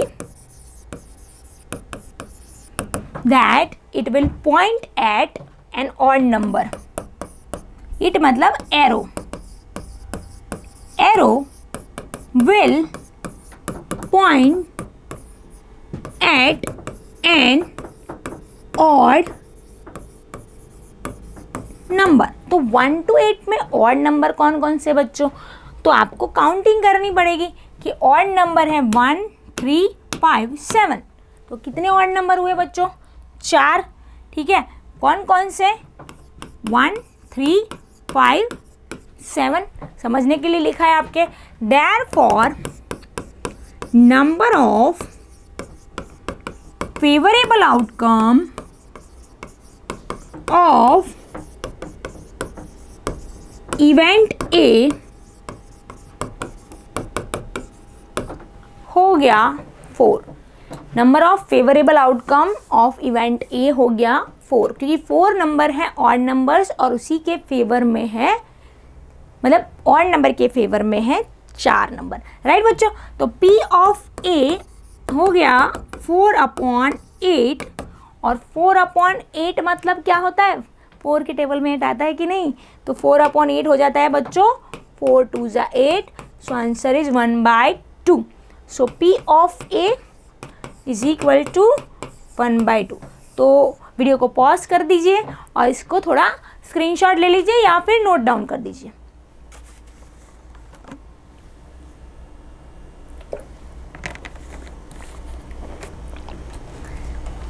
चलिए आगे बढ़ते हैं नेक्स्ट इवेंट के साथ। नेक्स्ट इवेंट क्या है, a number greater than 2, number greater than 2। तो अगर नंबर 2 से बड़ा है, अब आप इसको ऐसे ही लिखना, हम इसको डिस्कस कर लेते हैं। 2 से बड़ा नंबर, तो यहाँ पे देखिए 2 से बड़े नंबर में कौन आएगा बच्चों। अभी 2 से बड़ा बोले तो क्या 2 को इंक्लूड करने का कि नहीं करने का, बताओ। 2 से बड़ा बोले तो 2 को इंक्लूड करने का कि नहीं करने का, नहीं करने का ना। ग्रेटर देन 2 बोला है, ग्रेटर देन और इक्वल टू 2 बोला होता तो हम 2 को भी इंक्लूड करते हैं। तो यहाँ पे हम कौन कौन से फेवर में लेंगे, ये सारे नंबर को हम फेवर में लेंगे। कौन कौन से, 3 4 5 6 7 8, टोटल कितने हुए, 6 नंबर हुए। तो 6/8 that is the event C। P of C is equal to 6/8। तो अभी जैसे बोला उसका फैक्टराइजेशन करो, 2 3 ज़ा 2, 4 ज़ा 2 2 काट, द आंसर इज 3/4, राइट बच्चों। And the number less than 9, 9 से छोटा नंबर, सारे के सारे 9 से छोटे बच्चों, 8 के 8, राइट। तो क्या आएगा, इसको नाम दे दो इवेंट D, तो उसमें आ जाएगा 8/8, द प्रोबेबिलिटी इज 1। इसको भी आप अच्छे से लिखना है ऐसे, ठीक है, जैसे हमने A और B का लिखा है, आप इसका C और D इवेंट लिख देना, ठीक है बच्चों। तो आई होप बहुत ही ईजी क्वेश्चन था, आपको अच्छे से समझ में आ गया है। चलिए बढ़ते हैं आगे with the next question. I hope कि ये 1 शॉर्ट वीडियो में आपका पूरा प्रोबेबिलिटी अच्छे से हो जाएगा, है ना। चलो देखिए, a die is thrown once, die मतलब अब जो खेलते हो ना, वो लूडो खेलते हो, फिर वो सांप वाला एक गेम आता है, क्या बोलते हो उसको, वो सब खेलते हो, उसमें जो आता है ना वो, उसको तुम लोग हिंदी में पास से बोलते हो ना, उसको इंग्लिश में डाई बोलते हैं, ठीक है। डाई भी बोलते हैं, उसको डाइस बोलते हैं, पर शॉर्ट फॉर्म में उसको डाई भी बोलते हैं। अगर उसको हम थ्रो कर रहे हैं एक बार, तो डाई पे कितने नंबर होते हैं बच्चों, 6। कितने नंबर होते हैं, 6। तो find the probability of getting a prime number, ठीक है। ये हमेशा गेम में ये लोग नंबर क्यों डाल देते हैं, वही तो अपना प्रोबेबिलिटी का कमाल है बच्चों। तो यहाँ पे सबसे पहले P ऑफ E, फॉर्मूला बच्चों, फॉर्मूला, ठीक है। चलिए एक मज़ेदार कलर मिल जाए तो मज़ा आएगा, ठीक है। तो कुछ अच्छा सा ढूंढते हैं, कोई अच्छा सा कलर, राइट। कौन सा ले, ठीक है, कुछ भी ले लेते हैं अभी तो, राइट। चलो P of E is equal to क्या लिखेंगे, number of favourable outcomes, I hope ये कलर विजिबल होगा, number of favourable outcome, number of favourable outcomes, घूम फिर के हम वही कलर पे वापस आ गए। वो बोलते हैं ना, कलर आपको अट्रैक्ट करते हैं, ठीक है। Favourable outcome upon total number of outcome. आपके साथ ऐसा होता है कभी, कुछ लोग के साथ, मेरे साथ तो ऐसा होता है हमेशा कि मतलब बार बार मैं कुछ खरीदने जाती हूँ, कोई भी चीज़ सेम कलर उसमें रिपीट हो रहा है ना, मतलब वो ही कलर आपको अट्रैक्ट कर रहा है। मतलब कुछ भी ले आओ निकलेगा ब्राउन ही हमारे घर में ऐसा हो गया है, ठीक है। कुछ भी ले आओ और घर आके पता चलता है तो अल्टीमेटली ये घूम फिर के हम ब्राउन पे अटक गए, पंखे से लेके कोई भी पिलो से लेके सबके कवर से लेके सब ब्राउन हो जाता है, ठीक है। तो ध्यान रखिए आप कौन सी फ्रीक्वेंसी को अट्रैक्ट कर रहे हैं, ठीक है। हर कलर की एक फ्रीक्वेंसी होती है, ठीक है। थोड़ा साइंस हो गया, चलिए वापस आ जाते हैं मैथ्स की ओर, है ना बच्चों। चलो तो पहले लिख देते हैं total number of outcomes is equal to कितने नंबर होते हैं 6, डाइस पे कितने नंबर होते हैं 6, 1 2 3 4 5 6। Now event A that getting a prime number,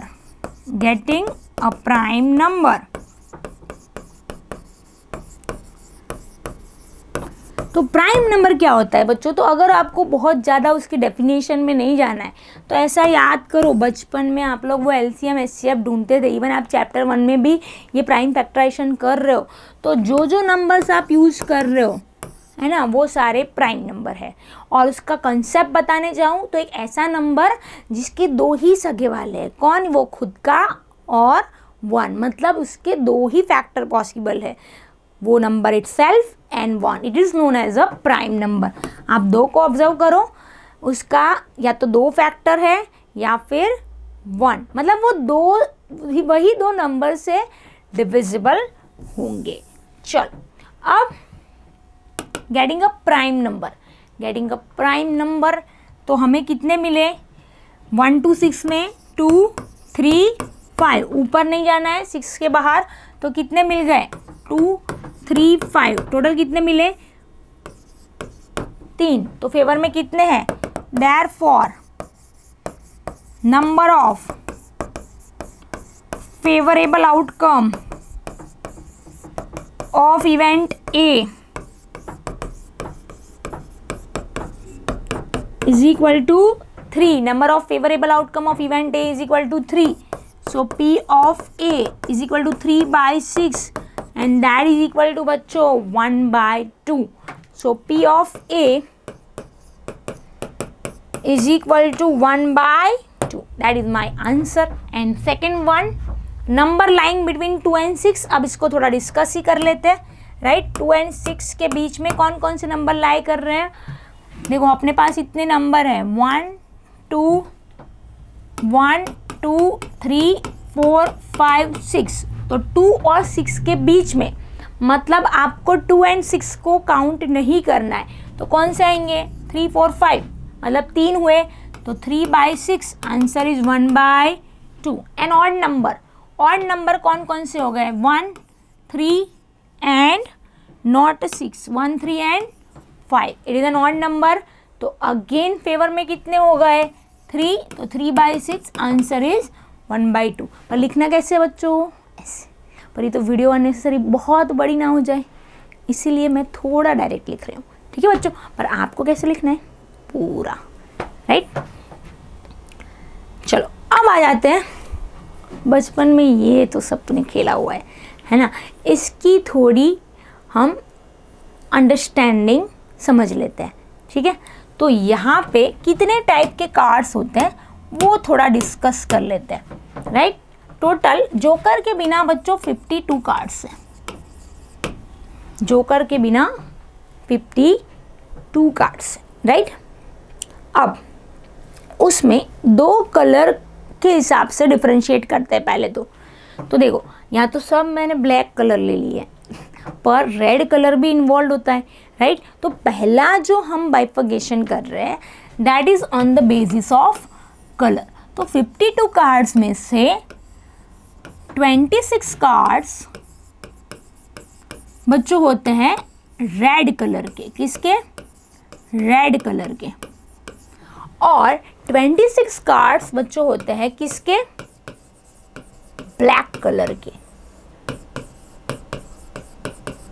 right. अब ब्लैक कलर में भी 2 टाइप ऑफ द कार्ड्स होते हैं और रेड कलर में भी 2 टाइप के कार्ड होते हैं। तो रेड कलर में जो 2 टाइप के कार्ड है बच्चों, उसको हम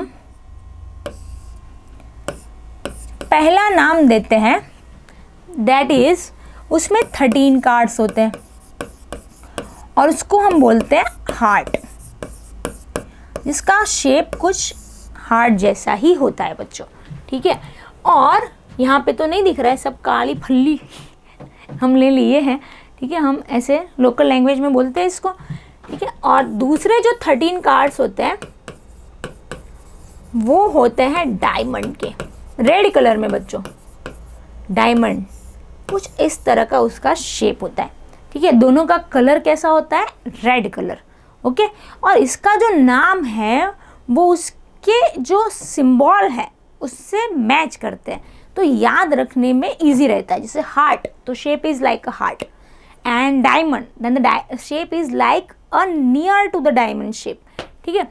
now in a black colour again we have a two type, each one is of 13 cards. एक का नाम है क्लब और एक का नाम है स्पेड। क्लब मतलब ये वाला, जैसे ट्री जैसा, और स्पेड मतलब पत्ती जैसा। दोनों का कलर कैसा होता है बच्चों, black. Both are having again a 13 number each, ठीक है। अब इसमें से कुछ टाइप को अ पर्टिकुलर नाम दिया गया है, ठीक है। जैसे 1 to 10 नंबर्स होते हैं, पर वो जो 11 नंबर वाला पत्ता है, 11 नंबर को हम बोलते हैं जैक, 12 नंबर वाले पत्ते को हम बोलते हैं क्वीन, एंड 13वें नंबर का पत्ता जो होता है दैट इज अ किंग। तो 11, 12 एंड 13 नंबर के 3 जो पत्ते होते हैं उसको आप अगर ऑब्जर्व करें तो उन तीनों पे फेसेस बने होते हैं, तो that's why this 3 cards are known as a face cards. कैसे बोलते हैं उसको, फेस कार्ड। और हर एक टाइप में 3 फेस कार्ड होते हैं बच्चों, तो 3 face card each for each type, 3 + 3 + 3 + 3, तो टोटल फेस कार्ड कितने हो गए बच्चों, 12 फेस कार्ड्स। अब उसमें जो पहला नंबर होता है उसको बोलते हैं एस, जिसको हम बोलते हैं इक्का, ठीक है। तो 1 1 1 1 ईच, तो हमारे पास एस कितने हो गए बच्चों, 4 एस कार्ड्स। तो this is the chart of the card, type of the cards, ठीक है। इसको हम लोकल लैंग्वेज में क्या बोलते हैं, हार्ट को क्या बोलते हैं, लाल, चरकट, फल्ली, काड़ी, है ना। और गल्लो, राजा, रानी। तो आप थोड़ा रिलेट करके भी याद रख सकते हो, ठीक है। तो चलिए इसके बेसिस पे हमें कुछ क्वेश्चन करने हैं बच्चों। तो हमें अगर ये कार्ड का नॉलेज होगा, देखो कहीं ना कहीं कुछ ना कुछ काम तो लगता ही है। बचपन में कार्ड खेला तो आज काम लग रहा है, जिसने नहीं खेला होगा तो उसको आज वो कार्ड देखने जाना पड़ेगा, ठीक है। तो कोई भी काम वेस्ट नहीं जाता है बच्चों, है ना। हमेशा कुछ ना कुछ किया हुआ कहीं ना कहीं आपको फ़ायदा देता है, ये बात हमेशा याद रखिए, ठीक है। 1 card is drawn from well suffered deck of 52 cards. 52 cards का एक डेक है, तो टोटल नंबर ऑफ आउटकम कितने हो गए बच्चों, 52। अब फॉर्मूला लिख दो, P ऑफ E। अब मैं फॉर्मूला को ऊपर लिख देती हूँ ताकि थोड़ी स्पेस हमारी मैनेज हो जाए, ठीक है। तो number of favourable outcomes upon total number of outcomes. Formula लिखने का कितना भी कंटाला है बच्चों, लिखना ज़रूरी है, ठीक है, हर बार लिखना ज़रूरी है। टोटल नंबर ऑफ आउटकम, इसको कर दिया आप अच्छे से बॉक्स। अब इसके बाद हम ढूंढेंगे denominator, that is total number of outcomes. Total number of outcomes, total number of outcomes हो गए बच्चों अपने 52। अब हम 1-2 इवेंट का अच्छे से लिखेंगे और फिर इसको हम डायरेक्ट डिस्कस कर लेंगे। सबसे पहले है बच्चों, इसको हम नाम देते हैं event A. Event A is a king of red colour king of red colour. बच्चों जब कलर की बात करें ना तो उसमें दो टाइप आते हैं। रेड कलर, देखो रेड कलर में दो टाइप, हार्ट एंड डायमंड। तो हार्ट का एक किंग एंड डायमंड का एक किंग, तो दोनों किंग मिला के टोटल 2 किंग हो गए। तो इसमें आप नंबर ऑफ फेवरेबल आउटकम कितने लिख दोगे? 2। Number of favourable outcome is equal to 2। Number of favourable outcome हो गए 2। Therefore P of A is equal to 2/52। ये तो डायरेक्टली डिविजिबल है बच्चों, तो ये हो गया आंसर 1/26। तो आप क्या लिख दोगे? P of A is equal to 1/26। इसको कर दो आप box. Now the next event is a face card. चलिए क्विकली साथ साथ में इसको आप लिखते जाना। So event B is a face card. तो अभी हमने डिस्कस किया था बच्चों कि हर एक टाइप में 3 फेस कार्ड होते हैं, तो total number of face card कितने हो गए? 12। तो इस इवेंट के फेवरेबल आउटकम कितने हो गए? 12। Therefore number of favourable outcome of event B is equal to 12। Therefore P of B is equal to, आपने इवेंट का जो भी नाम दिया है आपको P ऑफ में वही नाम लिखना है। तो 12/52। अब इसको रिड्यूस करने के लिए आप कॉमन फैक्टर सोचो, तो 3 4 ज़ा 12 होता है बच्चों, और 4 13 ज़ा 52 होता है। तो दोनों में कॉमन क्या है? 4 4 कट। सो ये आंसर इज 3/13। फिर आपको अच्छे से दोनों को साथ में लिख लेना है। P of B is equal to 3/13। इसको कर दोगे आप बॉक्स। आई होप आपको इजीली कैलकुलेशन आ रहा है।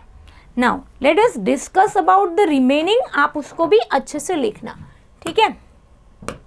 तो next event is a red face card. Red face card मतलब रेड में, red is not a type, red is a colour. Red colour में 2 टाइप है, राइट? कौन कौन से? Heart and diamond. अब ईच टाइप में 3 फेस कार्ड, तो रेड में 6 फेस कार्ड, तो 6/52। तो अगेन 3 2 ज़ा 6, और यहाँ पे पहले एक काम कर लो, 2 से डिवाइड करेंगे तो ऊपर 3 आ जाएगा और नीचे 26 आ जाएगा। तो वैसे ही कर लो, 3 2 ज़ा और 26 2 ज़ा, तो 2 2 कट। So answer is 3/26। तो पहले वाले का आंसर मैं यहाँ लिख देती हूँ 3/26। आप इवेंट का नाम दे सकते हो इसको P ऑफ जो भी नंबर आ रहा है ABCD का C/26। देखो बहुत ध्यान से करना है, क्योंकि अगर आपने कैलकुलेशन में एक भी काउंटिंग मिस्टेक कर दी, कि जैसे किसी ने रेड फेस कार्ड 6 की जगह 8 गिन लिए, तो पूरा आंसर रॉन्ग हो जाएगा, है ना? तो बहुत अच्छे से शांति से सॉल्व करना है। और अगर आपको रिड्यूस करने में कॉन्फिडेंस है तो आप डायरेक्ट भी कर सकते हो, पर अगर आपको कॉन्फिडेंस नहीं है तो आप एक स्टेप ज़्यादा करो और ऐसे ही सॉल्व करो। चलो, a jack of heart. Jack मतलब जो हमने यहाँ पे फेस देखा था, है ना? This is known as a jack, right? तो जैक हार्ट टाइप में एक ही जैक होगा, राइट? तो इसका क्या आ जाएगा? 1/52। अ स्पेड। स्पेड के कितने पत्ते होते हैं? तो हमने लिखा हुआ है हर एक टाइप के कितने पत्ते हैं? 13। तो ये आ जाएगा 13/52। तो ये हो गया बच्चों 1/4। और last one is a queen of diamond. Diamond की क्वीन, रानी एक ही होती है ना, ठीक है? तो 1/52 इज द आंसर। तो आपको इसको अच्छे से लिख लेना है। कार्ड वाला क्वेश्चन बहुत ही इम्पॉर्टेंट है बच्चों, क्योंकि ये बार बार पेपर में पूछा गया है, ठीक है? तो अब आ जाते हैं हम लोग नेक्स्ट क्वेश्चन पे, ठीक है? नेक्स्ट क्वेश्चन इज 5 कार्ड्स अब हमारे पास बच्चों सिर्फ 5 कार्ड है, ठीक है। पहले टोटल हमें दिया था 52 कार्ड्स, पर अब हमारे पास सिर्फ और सिर्फ 5 कार्ड है, राइट।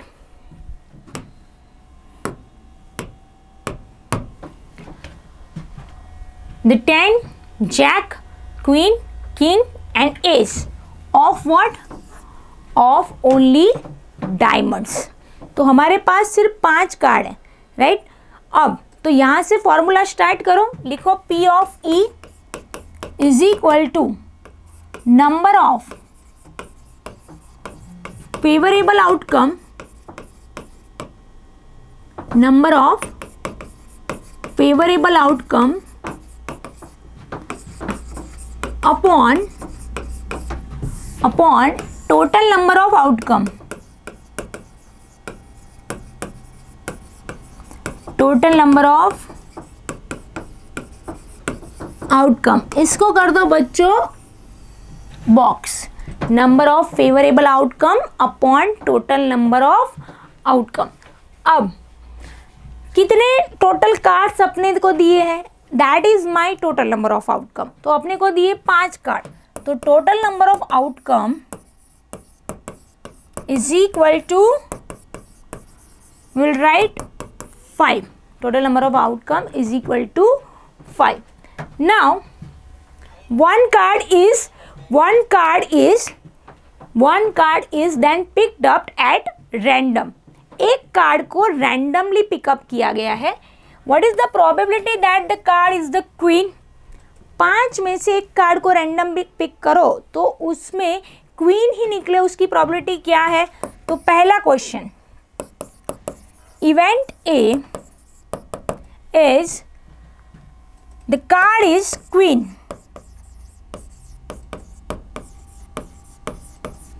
तो देखो 5 में कितनी रानी है? एक ही रानी है, तो एक ही निकलेगी भाई। तो यहाँ पे क्या लिखोगे? Therefore, number of favourable outcome is equal to 1। Number of favourable outcome is equal to 1। So P of A is equal to क्या आ गया? 1/5। P ऑफ A हो गया 1/5। Now in the second question देखो, अब तक जो क्वेश्चन था उसमें टोटल नंबर ऑफ आउटकम को बच्चों चेंज नहीं किया गया था, ठीक है। तो कुछ भी हम करें टोटल नंबर ऑफ आउटकम वही रहता था।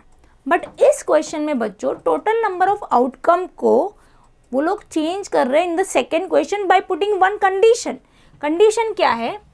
If the queen is drawn and put aside, मतलब पहले क्वेश्चन में हमने जो रानी निकाली थी, रानी वाला पत्ता, उसको अब आपको साइड में रख देना है। नाउ अगर हम एक पत्ते को निकाल के बाहर रख देंगे तो अब अपने पास कितने पत्ते बच गए बच्चों? 4। तो क्या लिखोगे? In along with this condition, now for the second question, पहले बार क्वेश्चन में ऐसा चेंज आ रहा है कि total number of outcome change हो रहे हैं। Total number of outcomes is equal to हो गया बच्चों 4। टोटल नंबर ऑफ आउटकम क्या हो गए? 4 हो गए। तो अब इवेंट बी का नाम दो कि what is the probability that the second card picked up is an ace. तो यहाँ लिखो event B, second card is an ace. तो अब बचे हुए 4 पत्ते, देखो रानी को साइड में रख दिया, तो बचे कौन है? कौन कौन बचे देख लो। अगर मैं रानी को यहाँ से निकाल दूँ तो कौन कौन बचे? 10, किंग, एस एंड किंग था शायद, हाँ यस किंग। तो इसमें एस कितनी बार है? एक ही बार है। तो उसमें से एस निकले, उसकी प्रोबेबिलिटी क्या हो गई? उसके फेवर में कितने हो गए? So number of favourable outcome is equal to क्या आ गया? 1। बट अभी टोटल बच्चों 4 हो गए, right. So P of B is equal to answer आ गया 1/4। P of B is equal to answer आ गया 1/4। ठीक है बच्चों।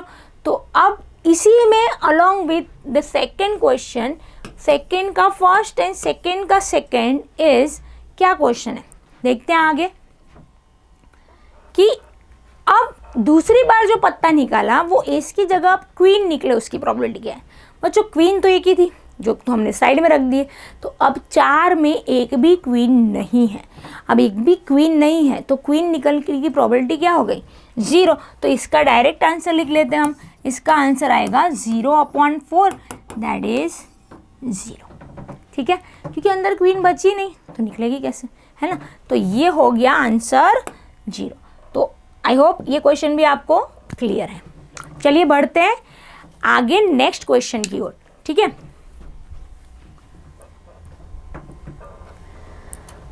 a lot of 20 bulbs contain 4 defective ones and 1 bulb is drawn at the random from the lot। देखो इस question में सबसे ज़्यादा गड़बड़ क्या होती है बच्चों कि हर बार जो भी नंबर्स दिए होते हैं ना, स्टूडेंट उसको ऐड करना स्टार्ट कर देते हैं विदाउट मतलब क्वेश्चन को रीड किए बिना। पर इसमें क्या दिया है? आपको टोटल ऑलरेडी दिया हुआ है, आपको टोटल ऑलरेडी दिया है, उसमें से 4 डिफेक्टिव है। क्वेश्चन को रीड करो बच्चों, क्या लिखा है? A lot of 20 bulbs contain 4 defective one. 20 में से 4 डिफेक्टिव है। ठीक है, तो यहाँ पे पहला फॉर्मूला लिख दोगे बच्चों। ठीक है, ये हो गया आपका formula.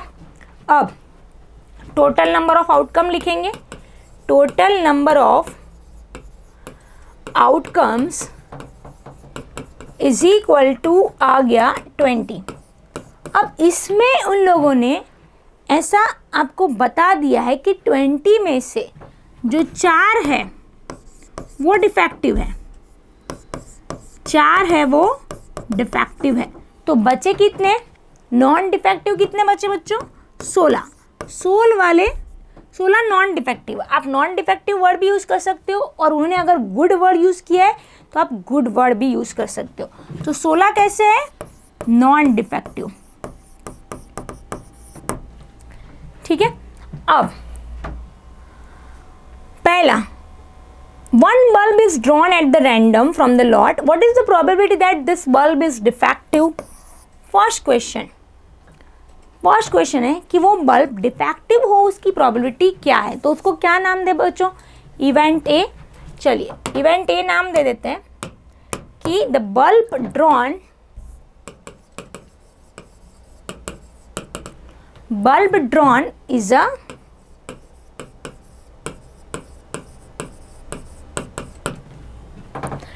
Is a defective one.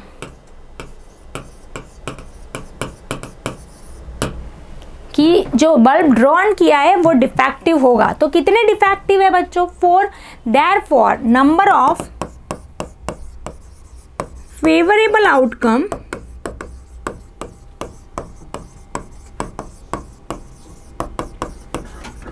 Of event A is equal to 4।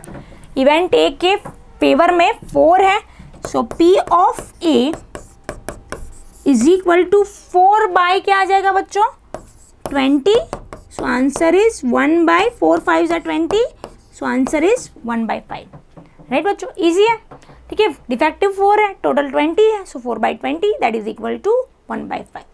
अब ट्विस्ट क्या है? क्वेश्चन, ये 2 क्वेश्चन हमने किए करने हैं जो बीच में टोटल को चेंज कर रहा है। ठीक है, अब सेकंड में again suppose the bulb drawn in first question is not defective and is not replaced, मतलब उसको वापस रखा गया नहीं है।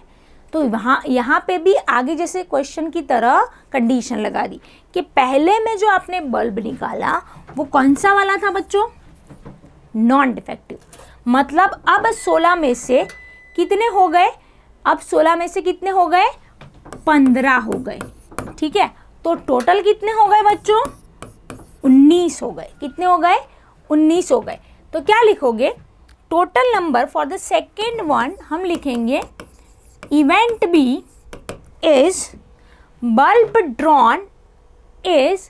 अब कंडीशन, पहले इवेंट से पहले आप क्या लिख दो? इसमें टोटल नंबर ऑफ लिख दो। Total number of outcomes is equal to 4 कितने डिफेक्टिव, 15 कितने नॉन डिफेक्टिव। क्यों 15 हो गए बच्चों? क्योंकि कंडीशन लगा दी कि 16 में से एक नॉन डिफेक्टिव हमने ऑलरेडी निकाल दिया है पहले क्वेश्चन में, जो कि रिप्लेस किया गया नहीं है। तो क्या हो गए 19 हो गया टोटल, राइट। तो 19 टोटल हो गया। अब क्या बोल रहे हैं, now 1 bulb is drawn at the random from the rest. अब जो बचे हुए 19 बल्ब है उसमें से वापस एक बल्ब हमें निकालना है। कौन सा? Now what is the probability that that bulb is not defective. Again वो नॉट डिफेक्टिव वाला ही निकाल रहे हैं। तो लिखोगे event B that bulb drawn is not defective. So therefore बच्चों number of favorable outcomes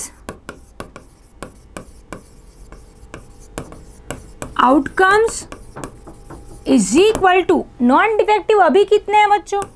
15 है, बचे 15 है तो फेवर में 15 ही है वोट, राइट। तो P of B is equal to 15 by total कितने हैं अब 19, सो आंसर इज 15 by 19, राइट बच्चों। तो इसका स्क्रीनशॉट लो, फिर हम बढ़ते हैं आगे नेक्स्ट क्वेश्चन की ओर।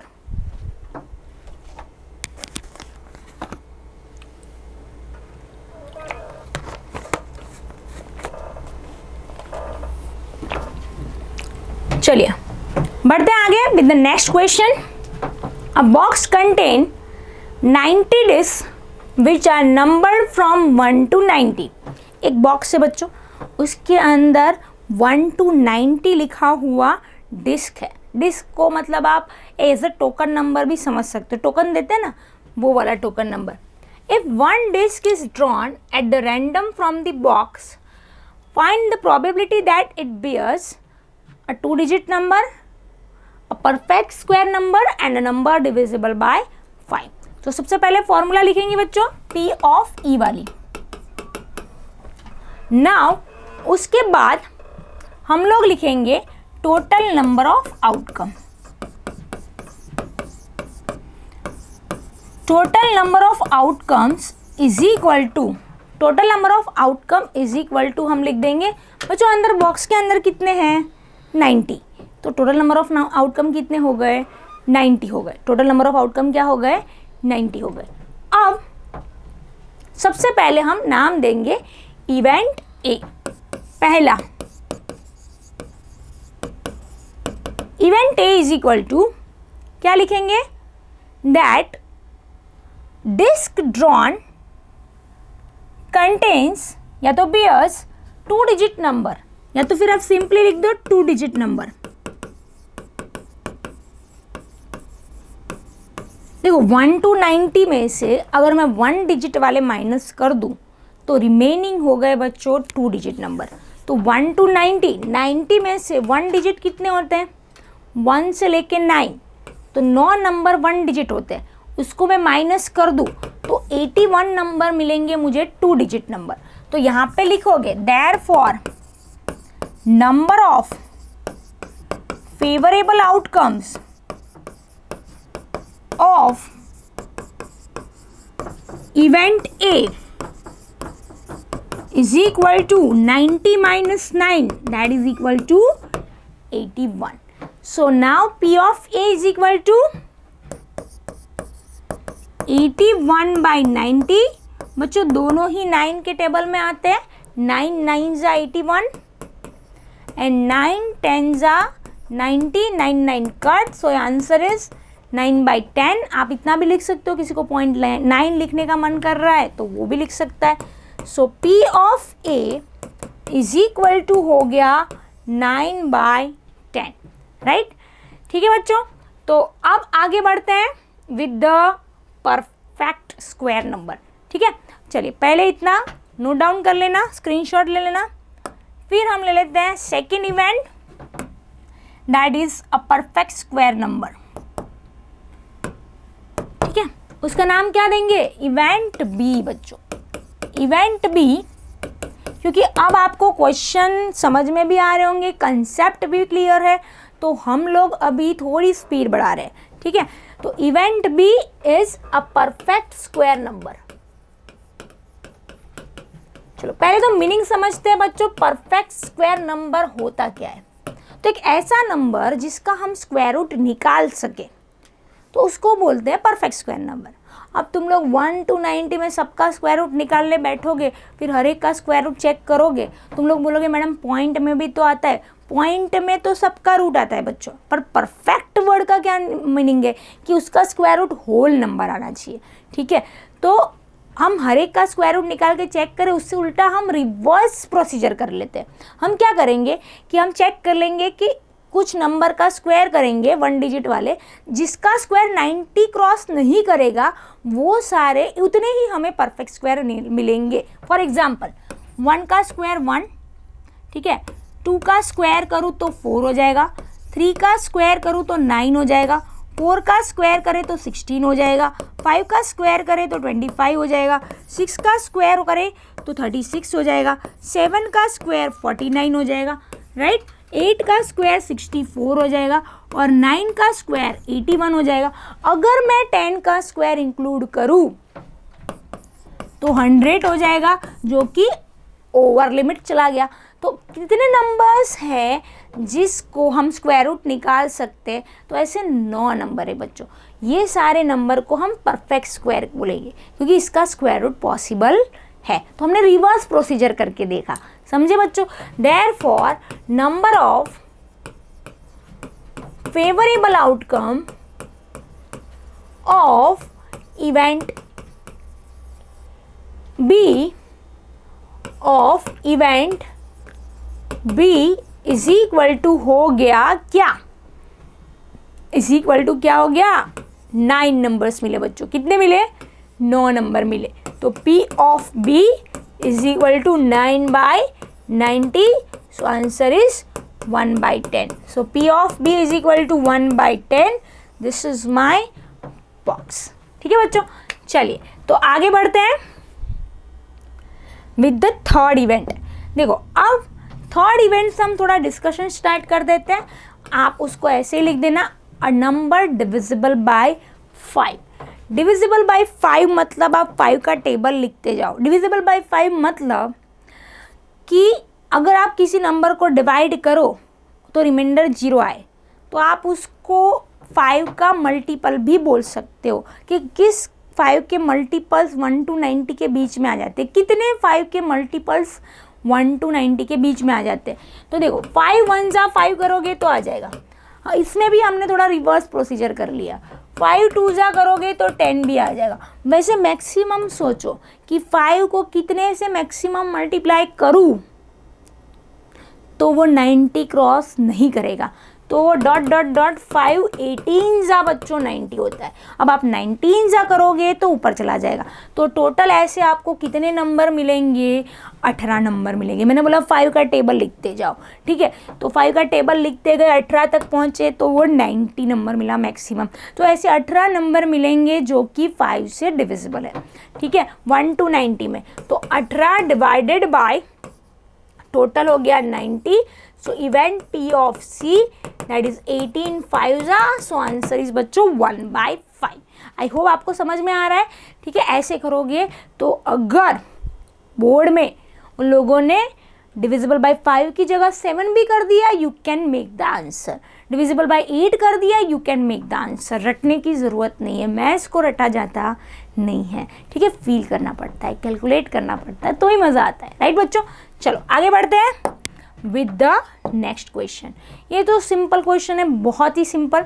तो देखिए कैसे करते हैं हम लोग कि यहाँ पे ऐसा बोला है कि अब एक स्पेशल चाइल्ड के लिए, स्पेशल मतलब वो बोला नहीं, हम मतलब एक बहुत ही ऐसा बच्चा है कि जिसको ABCD है ना बहुत पसंद है, उसके लिए एक डाइस बनाया हमने जिसके ऊपर 1 2 3 4 की जगह ये लिखा है ABCDEA। गाना भी है पर नहीं गाते हैं। ABCDEA लिखा हुआ है, ठीक है। तो अब कितने टोटल नंबर ऑफ आउटकम हुए गिनो तो 1 2 3 4 5 6। तो 6 टोटल हुए। अब पहला इवेंट कि what is the probability that getting a, तो ए कितनी बार आ रहा है बच्चों, 2, तो answer is 2/6, so answer is 1/3, ठीक है। और डी का, डी कितनी बार आ रहा है, एक ही बार, तो इसका आंसर हो गया 1/6। तो इजी क्वेश्चन है बच्चों, ऑब्जेक्टिव टाइप, पर इसको अगर 2 मार्क में आता है।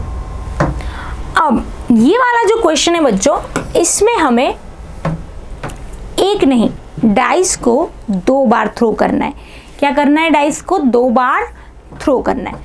अब 2 बार थ्रो करेंगे तो आपको एक फॉर्मूला याद रखनी है। अगर हम डाइस को 2 बार थ्रो करते हैं तो टोटल नंबर ऑफ आउटकम 36 हो जाते हैं। तो 36 कैसे होते हैं वो देखते हैं। तो उसके लिए हम यहाँ पे ले लेते हैं, देखो इसमें लिख देते हैं total number of outcomes is equal to,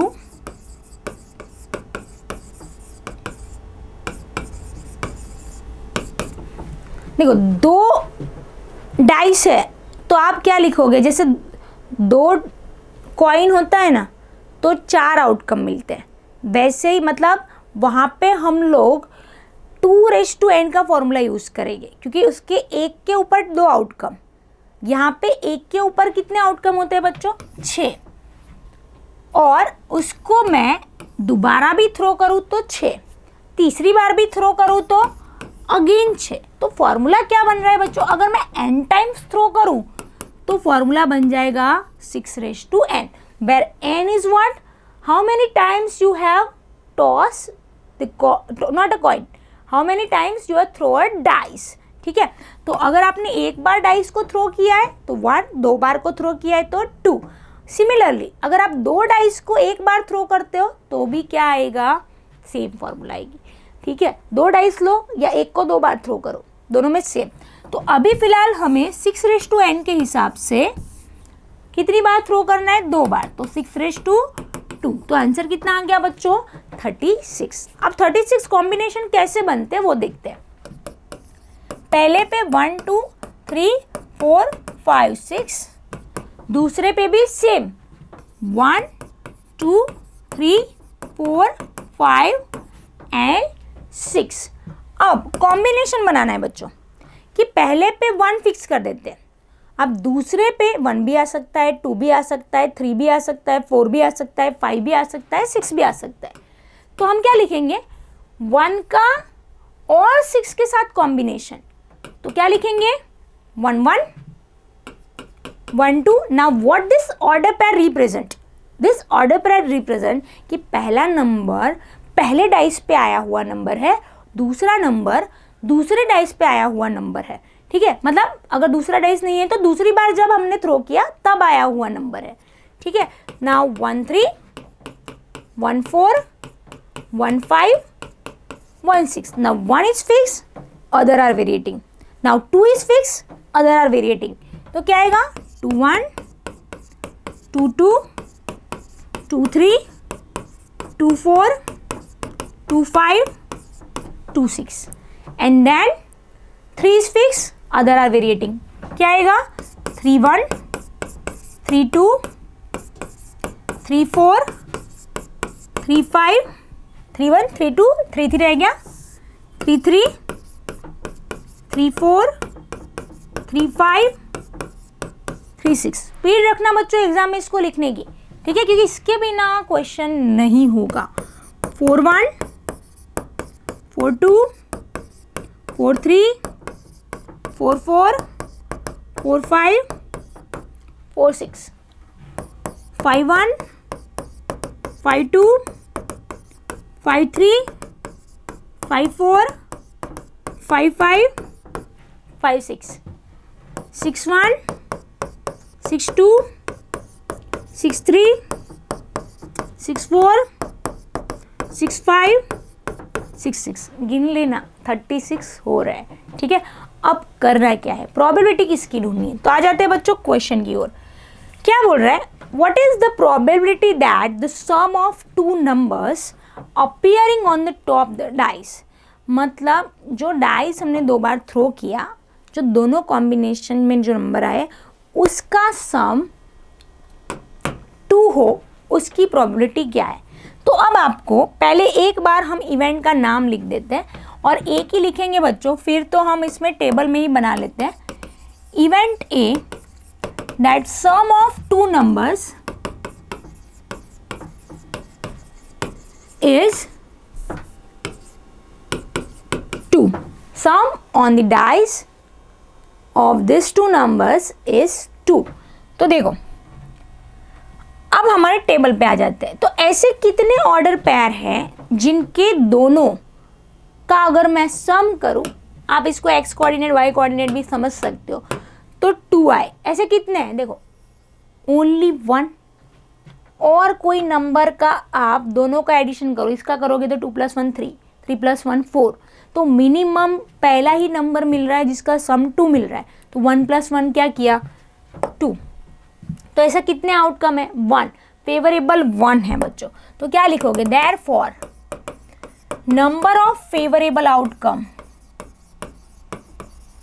of event A is equal to 1। कौन सा मिला 1 1। So P of A is equal to 1/36 is my answer. 1/36 my answer. अब आ जाते हैं बच्चों सम 3 हो, तो सम 3 हो, let us change the colour now. ठीक है, सम 3 हो तो 2 1, ठीक है 2 1, 1 + 2 3 हो गया। 2 1 इधर है, 1 2 2 1, और ऑर्डर पेयर में जो 1 2 आता है तो 2 1 तो आता ही है। ठीक है, तो ये 2 नंबर मिले। और कोई का टोटल 3 हो रहा है, चेक करो, नहीं हो रहा होगा। इसका 4, इसका 4, इसका 4। ठीक है, तो ये हो गया 2 फेवर में हो गए। 2 फेवर में हुए तो यहाँ पे आंसर क्या लिखोगे 2/36। क्या लिखोगे 2/36। आप इसको रिड्यूस करके लिख सकते हो। ठीक है, क्या करके लिख सकते हो, रिड्यूस करके लिख सकते हो। तो इसका आंसर आप 1/18 लिख सकते हो। अब टोटल बना लो बच्चों 4। 4 वाले में कितने हैं गिनो, 1 3 2 2 3 1। तो कितने हो गए बच्चों 3/36। गिनते जाओ, ऑब्जर्व करते जाओ, टेबल में ऊपर का नंबर इंक्रीजिंग ऑर्डर में जा रहा है। 1/36, 2/36, 3/36। तो आप अज्यूम भी कर सकते हो आप कि नेक्स्ट नंबर 4/36 ही आएगा। और नेक्स्ट नंबर क्या आएगा, काउंट कर लेना, इसको रिड्यूस फॉर्म में खुद लिखोगे। चलो टोटल 5 ऐसे कितने हैं देखो, 1 4 2 3 3 2 4 1, 1 2 3 4। देखो टोटल 5 ऐसे हमने कितने लिखे 4/36। और एक ट्रिक बताती हूँ, अगर टोटल 5 है तो ऊपर 4, एक माइनस हो रहा है, टोटल 4 है तो नीचे 3, इधर 3 है तो 2, 2 है तो 1 है, पर यहाँ तक ही वर्क करेगा, आगे नहीं करेगा। ठीक है, ये तो इसलिए ज़्यादा ट्रिक यूज़ नहीं करते हम। चलो 6 से तो आएगा 5/36, फिर भी हम काउंट कर लेते हैं 6 के लिए। ठीक है, चलिए 6 के लिए काउंट करेंगे तो 1 5 2 4 3 3 4 2 5 1। कितने आए 1 2 3 4 5। तो 6 के लिए कितने आ गए बच्चों 5/36। 5/36 देखा आपने, 6 से तो 5/36। अब 7 के लिए चेक कर लेते हैं। वैसे आपको पता ही हो गया होगा, लिख दे क्या, लिख ही देते हैं, है ना। तो नेक्स्ट हम लोग लेंगे कि नेक्स्ट आएगा 6/36। जैसे ही वो 6 तक पहुंच जाता है, क्योंकि पासों पे मैक्सिमम नंबर 6 से बच्चों, आप समझ लेना, अगर जैसे ही वो 6 पे पहुंच जाता है, एक ग्राफ 6 तक चला गया, फिर वो नीचे गिरना स्टार्ट हो जाता है। मतलब 6/36 के बाद वो हो गया वापस डिक्रीजिंग ऑर्डर में स्टार्ट, पहले इंक्रीजिंग फिर डिक्रीजिंग। तो 6/36, 5/36, 4/36, 3/36, 2/36 एंड 1। कितना मस्त ग्राफ बन रहा है, 1 to 6, 6 to 1, सबको डिवाइड बाय 36। सबका रिड्यूस फॉर्म आप खुद लिखिएगा। ठीक है, तो ये हो गया आपका, ये हो गया बच्चों अपना क्वेश्चन कंप्लीट। आई होप आपको प्रोबेबिलिटी चैप्टर बहुत अच्छे से समझ में आया होगा और आपको पढ़ने में मज़ा आया होगा। ठीक है, चलिए मिलते हैं with the next session, next video lecture. तब तक के लिए take care, bye bye, thank you.